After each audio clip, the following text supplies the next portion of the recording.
got Steven Stamp with us this week. Wow, what a game. We talked before the Buffalo Albany game, and that did not disappoint at all. It was a great game. We figured it was going to be really intense. It was.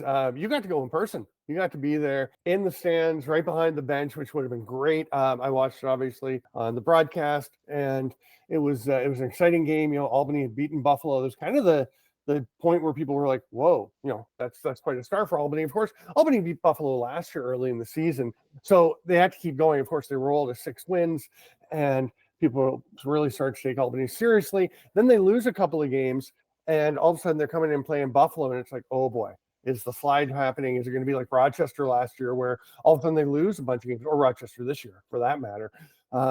So you have that game in Buffalo, Banditland, with like 17,900 fans, just a rocking atmosphere, and what a game! And it came down to some pretty big moments. Albany got a lead, and every time Buffalo came back, Albany just had to respond. And one of my favorite plays in this game comes by Marshall Palace. It's the goal, actually, by Travis Longboat. Look at that behind the back pass. That is a thing of absolute beauty. Devlin Shanahan, in for Matt Vince, who was injured, is following Palace the whole way. And you notice that is so smooth. There's no telegraph. You can't even tell Palace made that pass. It's almost like it's just within his cradle, and he keeps cradling normally as he comes around the net. So Shanahan sees him coming, and it looks like Palace still has the ball. Meanwhile, if you pause it at the right moment, you can see Shanahan looking at Palace, Longboat with the ball, ready to put it into the empty net. The defender does see that Longboat has the ball, but I mean, what's he going to do? He can't, he doesn't have time to get down to the post because he's been trying to stay out on Longboat a bit. So, it's just a gorgeous play. And Marshall Palace is just an unbelievable skill athlete. Like I would say he is right now the best behind the back passer in the National Lacrosse League, because he does it so smoothly, no telegraphing, confident, any situation. He doesn't mind. He'll throw that pass anytime coming down the slot with traffic around, because to him it's just like another pass, and that, I think, is what makes him so effective with it. Yeah, no, and the first time I ever got to see him was at Laxnigh, and you were up there calling it, and he was playing for the Bombers, and I watched him do that, and I wrote to him afterwards because I clipped every one. I was like, the way you do that, like just across the crease through traffic, it doesn't matter if you're hitting a guy on the back post and there's two defenders in the middle. You're still, yeah, and it's just crazy. There's something special when you watch it. You just know too, and you can see as the team's getting more used to it. They were missing some passes early because you don't quite Yeah. expect it all the time. And now you're really starting to see it. Well, and especially with Travis, they're cousins. They've been playing together in the backyard forever and Right. playing with his older brother. So, like you said, when you pause it just right and you actually see the ball behind the goalie as he's Mhm. squared off on Paulus coming out of the net, and he's looking at him Yeah. as he realizes, oh, Yeah.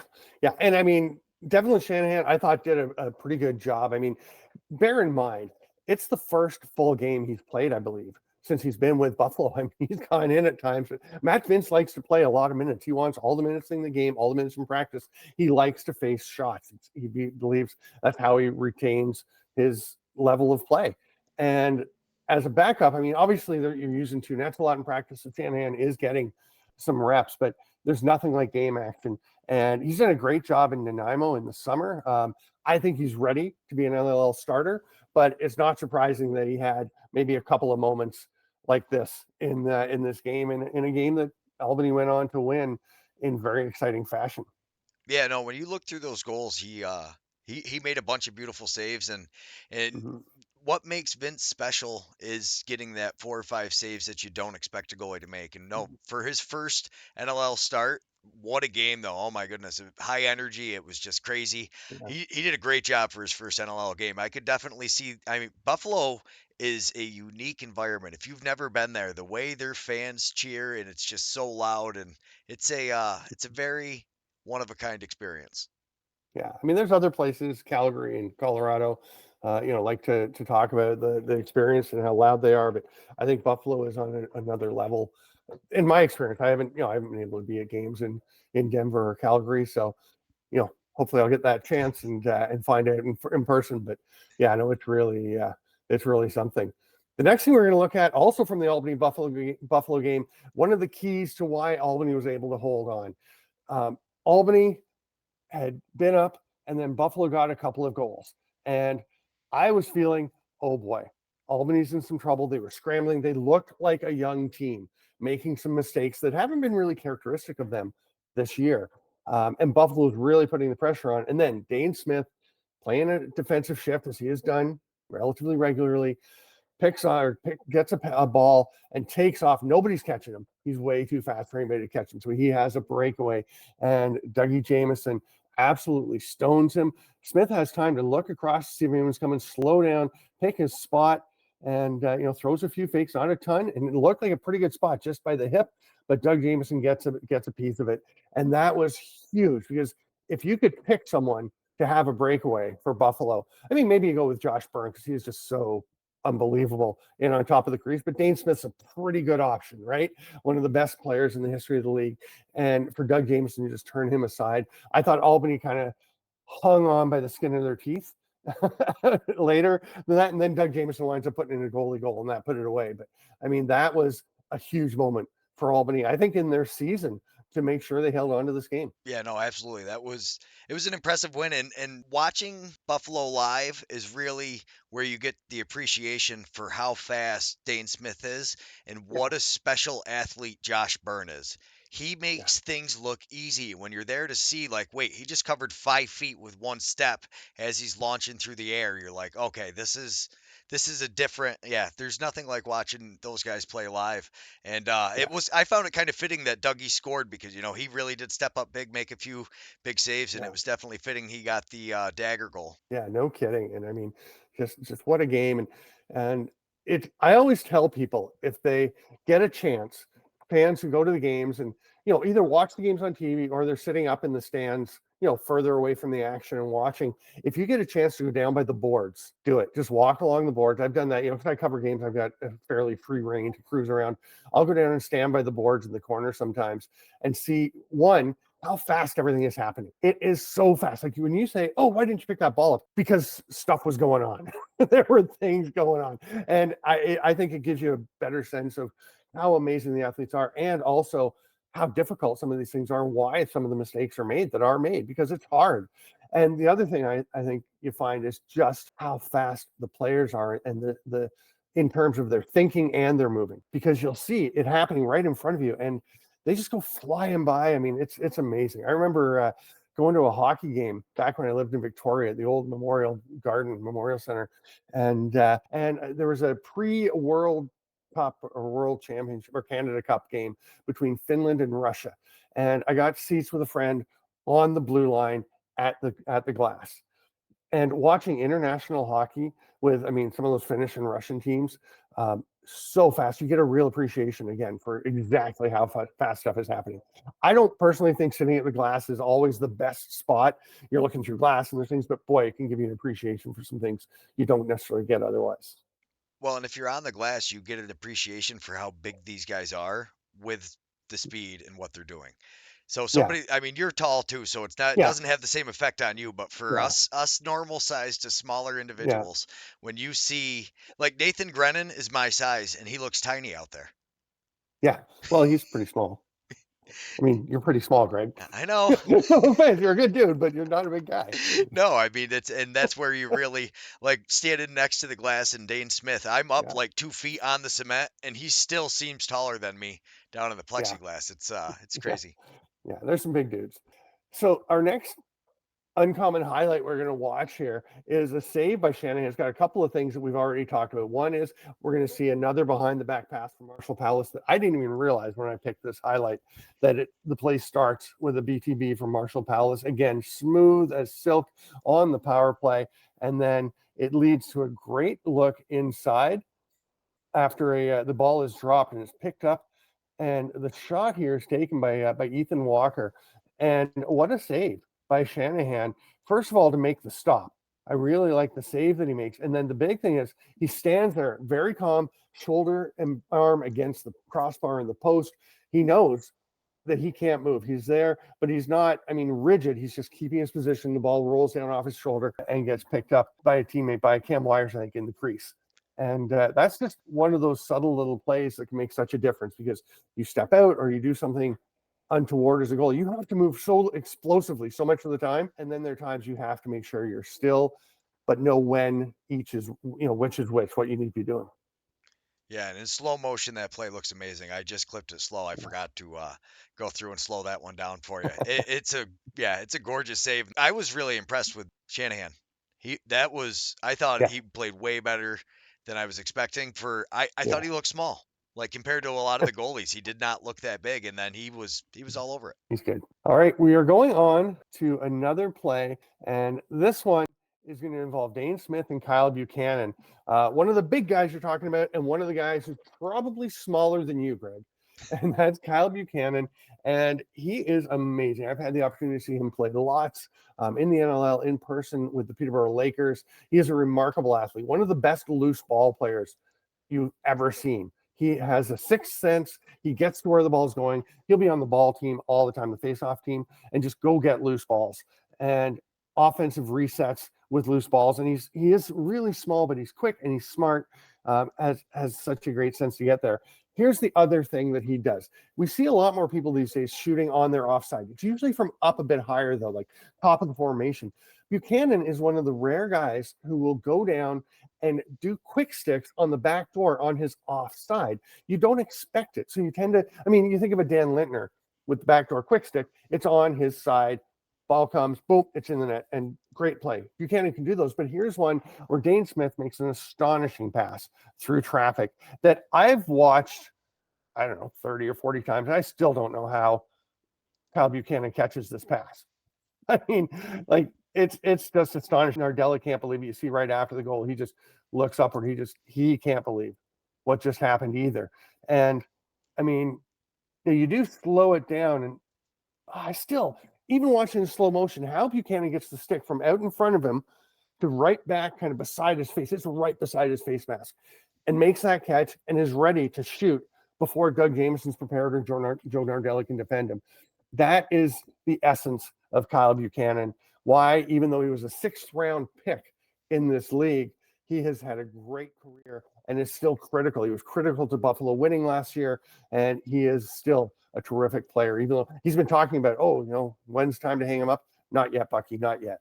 It just is that's an amazing catch and quick release. And that's like when I think of Ryan Benesh, I think of those very lightning fast out of the stick goals. But when you realize that he's on his offsides there, catches it from in front and still gets it out of the stick that fast, that's impressive. Player we're going to look at is Zach Higgins for the Philadelphia Wings, and by extension, Dan Taylor of the Calgary Roughnecks. Very exciting game, Philadelphia and Calgary.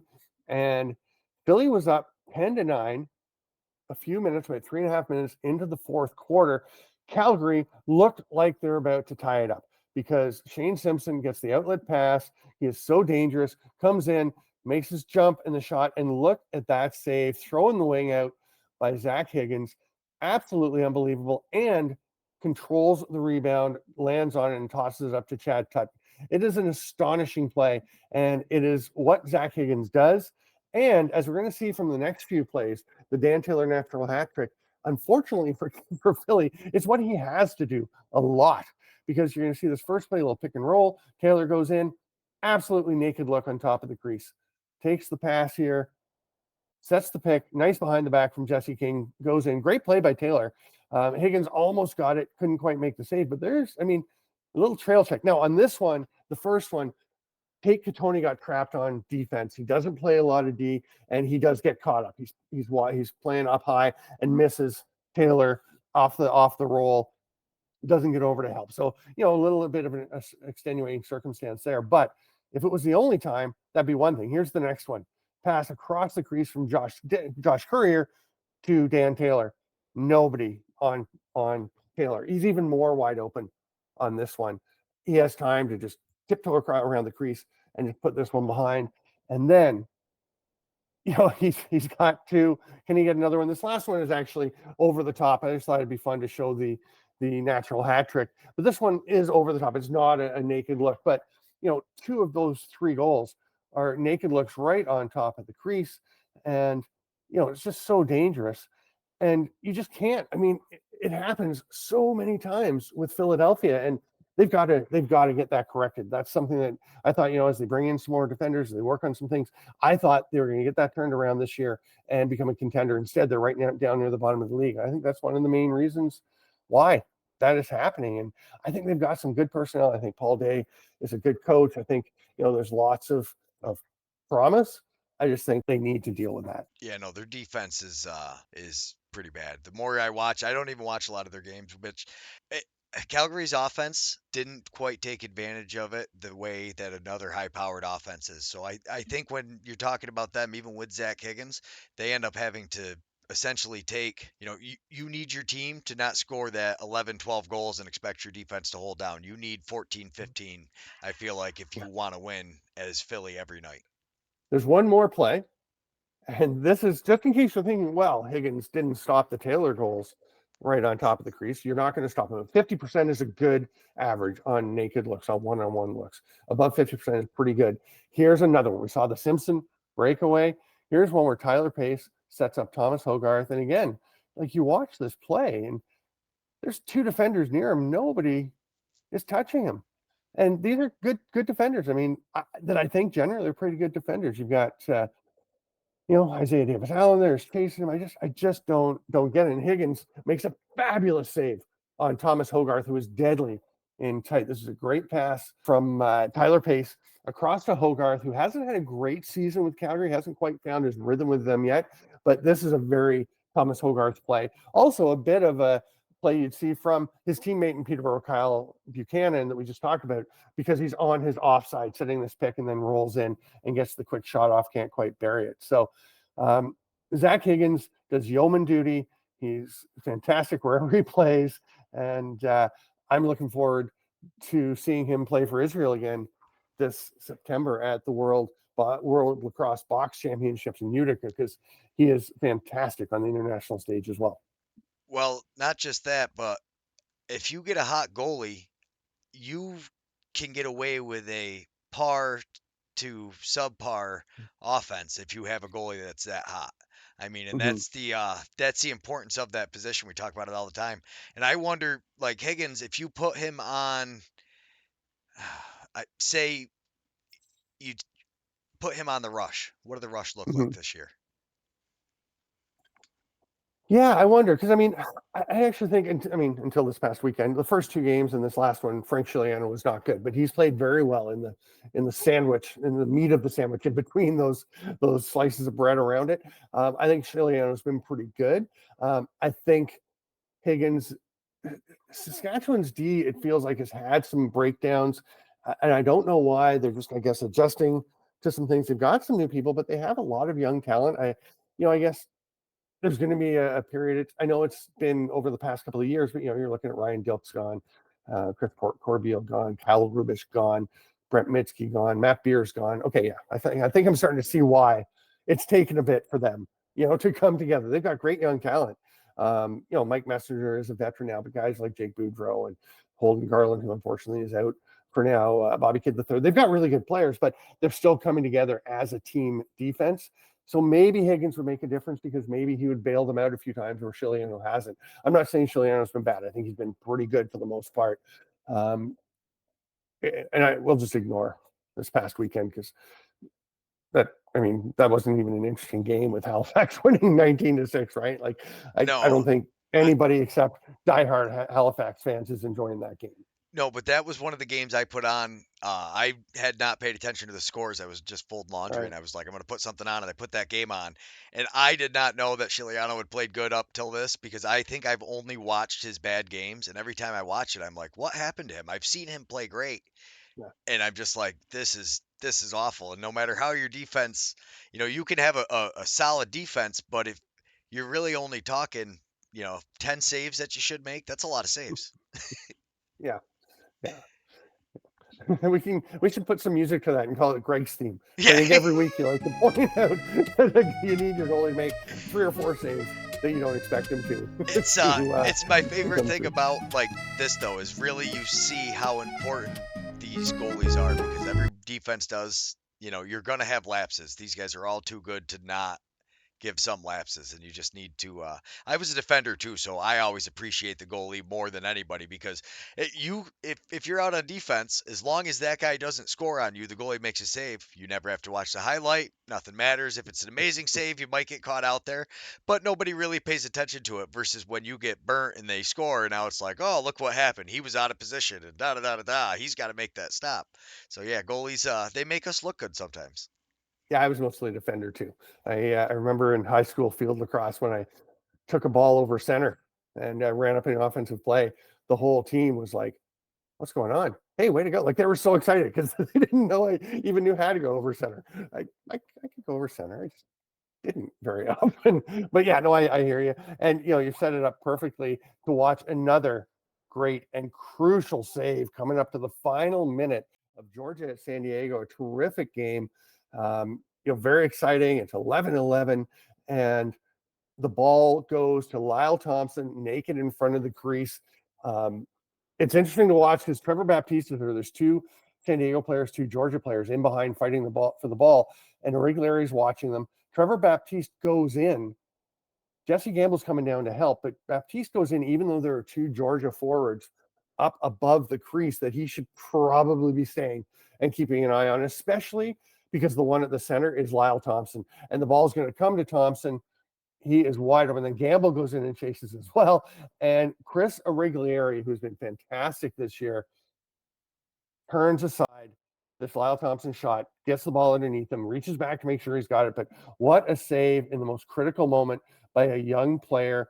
Thompson, great catch, gets a shot, a nice little twister off. And Irregulari, great job to make the stop, great job to kind of collapse on top of it from side to side so that nothing bad will happen with the ball, get the hand behind, does everything perfectly. That's a goalie who turned 21 in December after they'd already played some games this season. And he is playing lights out. If it wasn't for the astonishing season that Nick Rose is having a phenomenal season. If it wasn't for that, Irregulari is your leader for goalie of the year right now. And he's so young. It doesn't even make sense. I mean, Christian Del Bianco started playing in the NLL when he was 18. Took him a bit to get there. By the time he was 21, he was pretty much in the conversation. But I mean, Irregulari has gone from last year looking like he was a young goalie who needed time to develop into this year looking like, hey, you feel pretty good going into any game with him between the pipes. And that may have been his defining moment right there, was stopping Lyle Thompson in a tie game late in the fourth quarter that San Diego wound up winning in overtime thanks to Westberg's sixth goal of the game. Yeah, no, that was crazy. Watching him live, I did not realize he was that young. I knew he was young, but that is crazy that a young man who wasn't even old enough to drink is playing against these guys and making some great saves. And they have now 6 games, I believe, under their belt with they've kept the opponents under 10 goals. Yeah, it's remarkable. And he was old enough to drink at his home in Orangeville.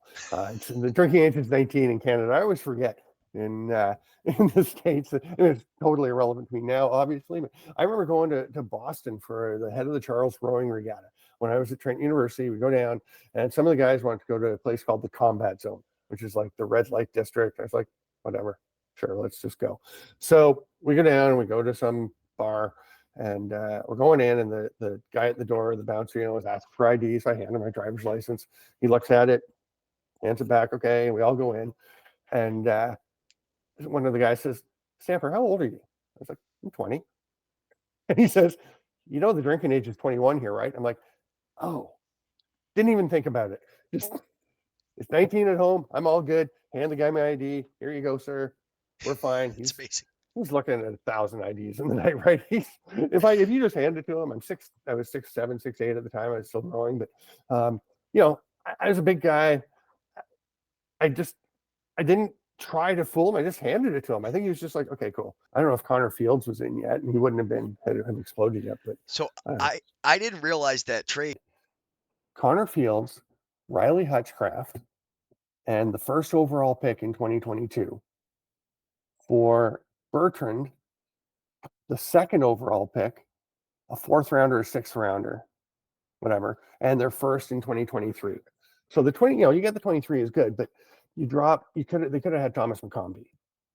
So they basically traded Connor Fields and Thomas McCombie for um, For, Dylan Watson and Charlie Bertrand and a first. Like, unbelievable. wow, yeah, I that mean, and the thing is, they still could have taken Alex Simmons at 2, and they took Dylan Watson. Saskatchewan and Minnesota, when Minnesota traded something to Saskatchewan to move up from 5 to 4, and then they took Cam Flint. You heard of Cam Flint? nope. No, you wouldn't have. He was a good junior player. Never, I don't know if he even ever played in the NLL. And Saskatchewan was like, okay, you want Flint? Sure. And then at 5, they took Robert Church. Oh, yeah, and Yeah, I do know who that is. yeah, right. Like, oh my God. That's amazing. I want to talk about Chris Corbeil, one of the great defenders slash transition players in NLL history. And, he went to Toronto last year, obviously did not work out for him. Had to miss pretty much the whole season with injuries, came back at the end of the season as they were having some other issues and played in the playoffs. And I remember people talking about, oh, Chris Corbeil's back. And my response was, kind of. It wasn't really him last year. And I said that to Chris, and he said, that's perfect. I was there, but just kind of. He knew he wasn't 100%. He was out there to try and help his team. He wasn't playing the way he could. He wasn't moving the way that he has in the past. He was out again for part of this season at the beginning. Unfortunately, he had another injury, had to miss a bunch of games. He's been back for a few games now. I thought in the first game, he didn't look very good. He looked similar to last year. Just wasn't moving like himself, wasn't processing as quickly as he usually is. He's such a smart person and smart player that processing and being in position early is part of his thing. There's some rust that takes a while as well. It's not just the physical side. So he wasn't thinking as well as he normally does, wasn't moving as well as he normally does, didn't look great in the first game. His second game a week ago, I thought he actually looked pretty good. He was getting better. This past week, I think was the best he has looked in a long time. I think Corbeil is back or very close to it, and that's going to be huge for a Toronto team that has Latrell Harris out for the season, Challen Rogers now after the injury he suffered in Laval out for a month or more. Mitch DeSnew missed their game this past weekend, so huge for him. And here is a play. We're going to watch it from the defensive shift in his own end. He's checking, he's moving, takes off once Nick Rose gets it, runs up the floor. The pass doesn't connect, but he will battle along the boards for the loose ball, gets it, and makes an absolutely gorgeous goal. Comes around. You wouldn't think of Corbeil as the guy who's going to get up and do a dunk goal, but he dives horizontal, tucks it in, beautiful play to sneak it by Aiden Walsh, and that gives Toronto a 2-1 lead in a real defensive battle. The goal is fantastic. And that you could think announces that he's back, but I like watching what's at the beginning of this play. The way he's moving, the way he's reacting, recovering, and staying with things. He's thinking the game better. He's moving better. It's looking like Chris Corbeil from Saskatchewan. That is huge for Toronto and for fans of the game because he is one of the great guys in the game and one of the great leaders in the game. And he's been one of the terrific players. And it's looking like he may have a second act with Toronto now, back with a chance for people in Toronto to see in person what he was like when he was with Saskatchewan and winning championships. Today, my shirt is an Uncommon Fit shirt from the Alice Verbeski Memorial Tournament. I go over most years. And the first time they asked me to come, they said, would you like to come over and call the Alice Verbeski Memorial? It's a huge club tournament in Radotin, a section of Prague in Czech Republic. And it's a gorgeous place. And I was so excited to get to go over and be part of it. I'd heard about it. People had been very enthusiastic. I went over, and my first year I was blown away like everybody is. And I've gone back several times to be a part of it. It is a blast. You can watch the games in the second half of April. And one of the things when they asked me to come over, I said, yeah, I'd love to. Can I come over a bit earlier and be there for the E-Box tournament, which is the European Box Invitational, a bunch of national teams to get together. There's no like championship or trophies or anything. It's just a chance for national teams to come and play. And, you'll have Ireland and Sweden and Austria and, Hong Kong and the Czechs and, a bunch of different nations will come and take part. You've had Israel has come and played in that. I've actually helped coach a little bit of that tournament with Serbia and with Austria a bit, just because, folks I know have been on the benches and said, hey, we could use an extra person on the bench at the door. I'm like, yeah, sure, I'm here. It's a nice perspective to get down at floor level again and see how things are happening and really see the development of the game in Europe from that perspective. So that's pretty fun. And I just love going over and looking forward to heading back again this year. And you can watch those games on the LCC Radatine Lacrosse Club Custodes is the name of the team. LCC Radatine YouTube page. We can share the link to that underneath, and that is in April, the e-box, and then the Alice Robesky Memorial. And one of the coolest developments this year, of course, the first women's World Lacrosse Box Women's Championship. And for the last 2 years, there's been a she-box tournament at the in correlation with the e-box, and it is fantastic to see women getting a chance to play. And then the Lax Night started up last year that you and I were at, and we're getting to see women play, and there's all kinds of stuff happening in the women's game. I've got lots more coverage of that coming, and that's pretty exciting. So I'm stoked. I'll be wearing this once again when I go back to the Alice Robesky Memorial, the e-box and the shoebox in Radatine. All right, thanks so much, Stephen Stanford, for joining us this week. And as always, the best way for everybody to get in touch with you is. At Stamplax on Twitter and at Stamplax1234 on Instagram. Yeah, I think those are the best ways, aren't they? What am I missing? Definitely. No, and links for those will be in the description. Thanks everybody so much for watching, and we'll see you next week.